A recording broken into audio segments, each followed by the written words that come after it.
Hey, it's John McEnroe. I'm the guy setting you up on court today. I'll be helping you play the greatest sport on earth. Let's get started with the basic lessons. First off, we're talking about how to move around the court and how to hit the ball. Let's watch a demonstration, and then you can try it out for yourself. In this demo, you'll learn how to reposition on the court and how to hit the ball back to your opponent. Let's get into it. One of the main things behind a quality shot is player positioning. To get a better position, always try to move back behind the baseline and to the center of the court after your swing. That way, you're best placed for the next shot. Standing back and letting your opponent's shot bounce will increase your chances of hitting the ball back at the optimal waist height. Use the move input to move around the court and reposition in the center of the court behind the baseline after each shot. It's a pretty common mistake to stay in no man's land. No man's land is the area just inside the baseline up to the service line. Hitting the ball from here is hard. There's less time to react, and chances are that's where your opponent's shot will bounce to. A ball hit at your feet just before or after the bounce is always going to be tough to control. If you want to hit the ball after the bounce, it's best to stand farther back. Get close to the baseline and allow yourself some extra time to set your stance and get a comfortable shot from the waist. That'll get you some extra control and a more effective aim on your next shot. Now the player's back in an ideal position. Let's see how to deal with an incoming ball. Look, it's not rocket science. Press down on one of the shot inputs and release once the ball's getting close. That's how you do it. Playing with style. Okay, so quick recap. This is the stuff to take away from today. If you think you've got all that, we can move on. Or if you want to go back some steps, we can run through the demo again.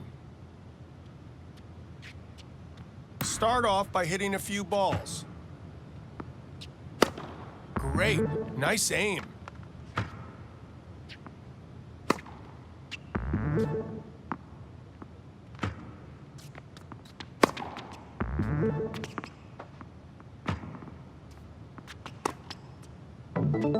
After each shot, return to the center of the court behind the baseline to get ready for your next shot.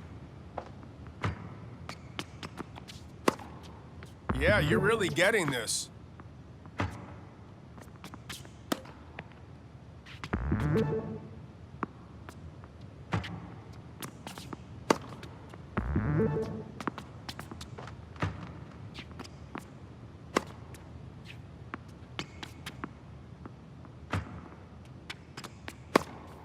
Good job.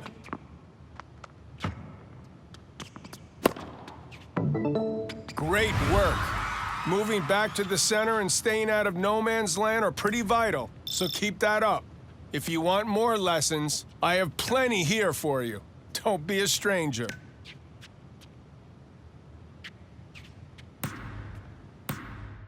Hey, great to see you again. Today we're working on a vital part of a quality shot, the timing. We've got another demonstration to show you why timing is important and how the timing meter can get you results. Today we're talking about how to hit the ball with ideal timing.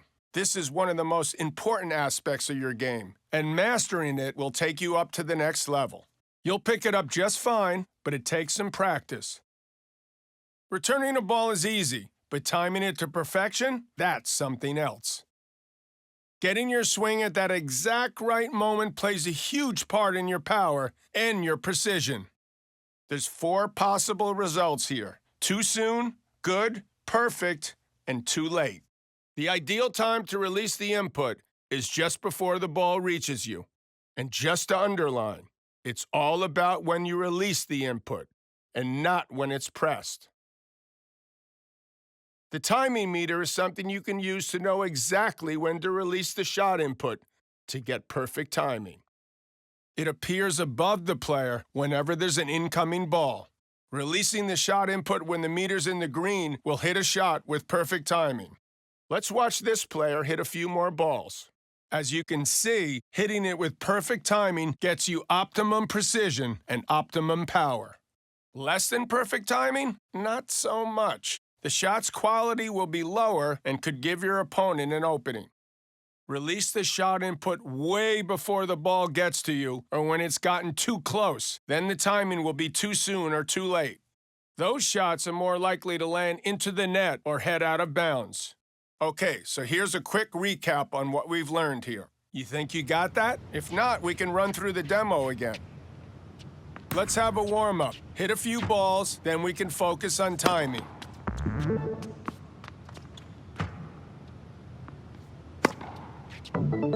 Now I'm looking for shots with good or perfect timing. No pressure. Great. Nice aim.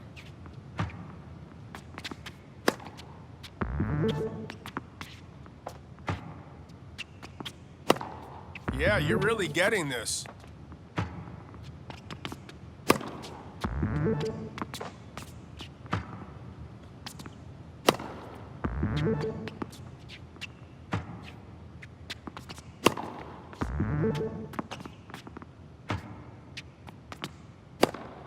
Really great shot. Good stuff. Remember that hitting the ball with perfect timing will always give your shot power and precision. I'll see you next time you feel you need another tennis lesson. I'll be waiting.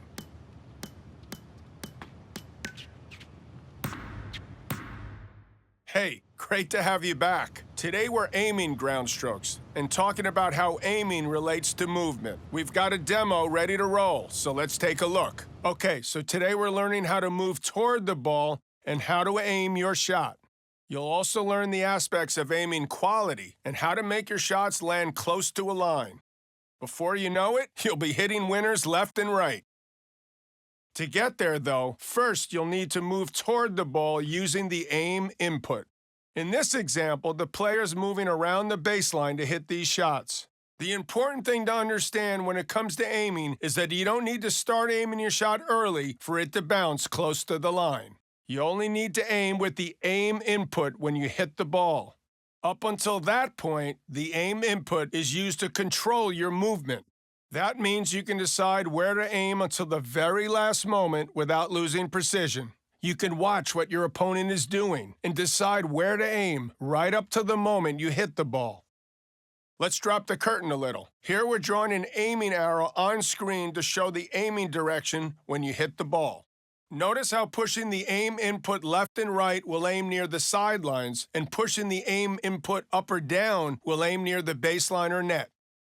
So that's the direction of your shot covered. Let's move on to aim quality and how to make shots land as close to the line as possible. Pay close attention where this player is aiming. There are a lot of factors that go into your shot bouncing close to the line, as shown by the green area of the arrow. Things like if you have perfect timing, if your forehand or backhand attribute is high, if the ball you receive is easy to hit, if you're not tired. These all play into it. A ball is considered easy when it's slow, and if you can hit between waist and shoulder height. Let's go back to this player's aim. On the other hand, your shot is likely to bounce far from the line, where the arrow here is red, or even to go into the net when your timing is off, when your forehand or backhand attribute is low, when the ball you receive is hard to hit, or when you're getting tired. A ball is considered hard to hit when it's fast or low when it reaches you, or both. Look how this player pressed the aim input deep toward the right sideline. He hits the easy shot with perfect timing, and the ball goes in by the line and wins the point. Now we've got a similar shot, but the ball's moving fast, and the player's timing is too late. The ball sails out of bounds wide and into the doubles alley. That's obviously what you want to avoid. Next, look at this guy with high forehand and backhand attributes and how well he aims. See how it makes it so much harder for their opponent to return the ball with a quality shot? When this other player with lower attributes aims, not so good. They can't aim as close to the line as easily, making it far easier for their opponent to hit good shots and pile on the pressure. That's it for this lesson. Now get out there and put all these wise words into practice. I don't want them wasted. Mastering this part of the game is essential, so feel free to watch again if you need. Here you can see an aim arrow, like we saw in the demo. This should help you understand when the transition from movement to aiming happens. Okay, start with aiming near the sidelines. Now aim deep toward the baseline and short near the net. All right, good. Get it with the next ball.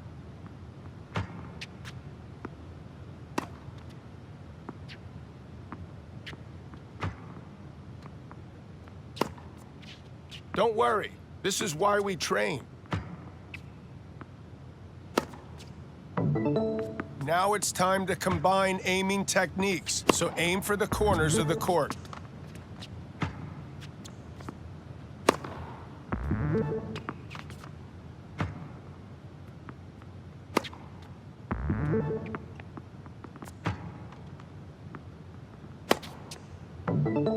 So far, so good. But we're gonna do one more round without the aim arrow and see how you manage.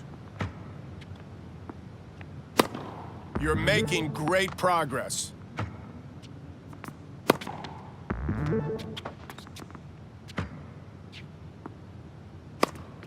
Great work.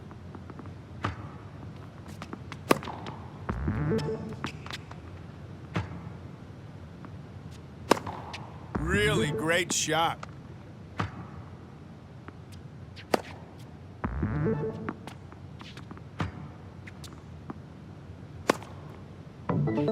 That was great. Don't forget that aiming quality is determined by many different things. So if you ever need a refresher, you can always come back and run lessons again. There's only one more lesson before we test your skills against an opponent, so don't be a stranger.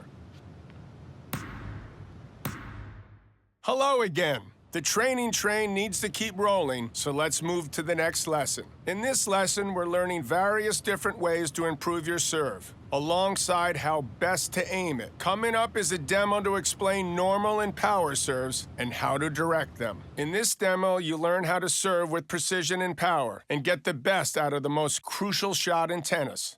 There's multiple different ways to serve.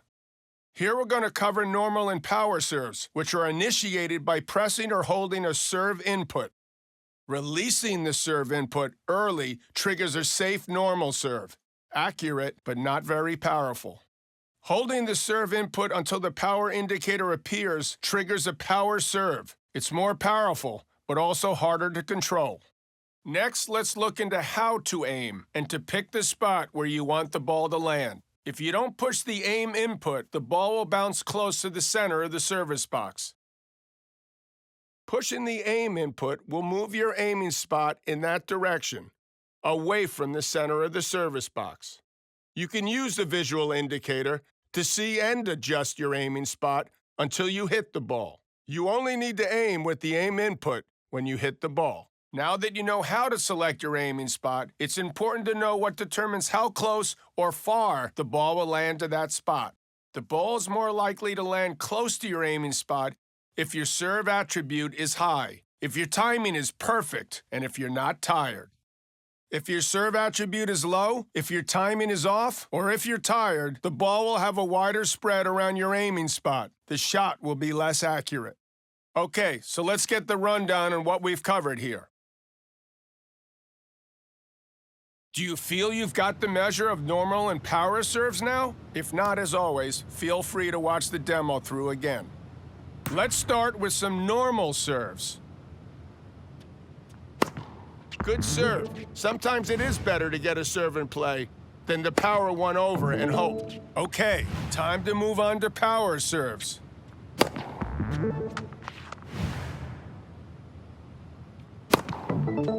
Go ahead and continue with power serves, but I'm also going to need you to nail good or perfect timing. Don't forget that quality timing is critical when aiming serves down the tee or out wide. Now hit a normal or power serve into the highlighted area. Great, nice aim.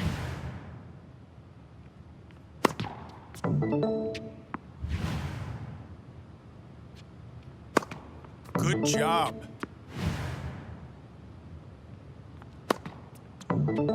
Yeah, you're killing it out there.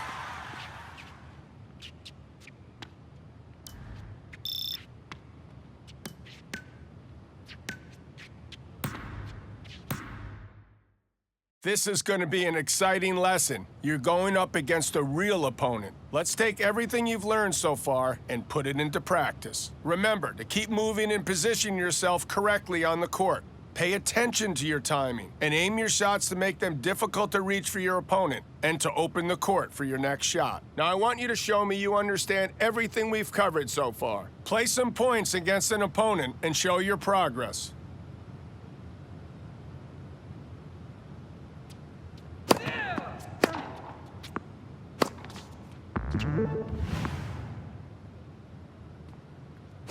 Once you get that timing and aiming down, your serve should go in.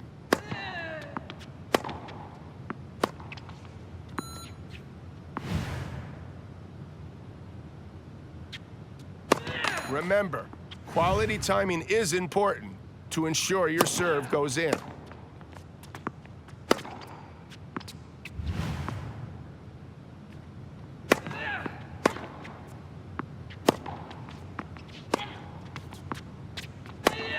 Really great shot.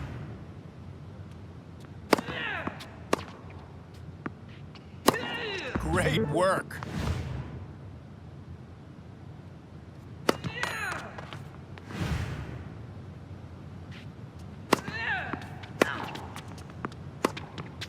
Focus on your timing.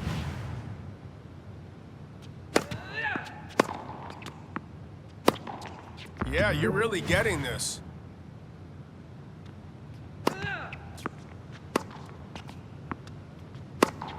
Try to release the shot input when the timing meter reaches the end.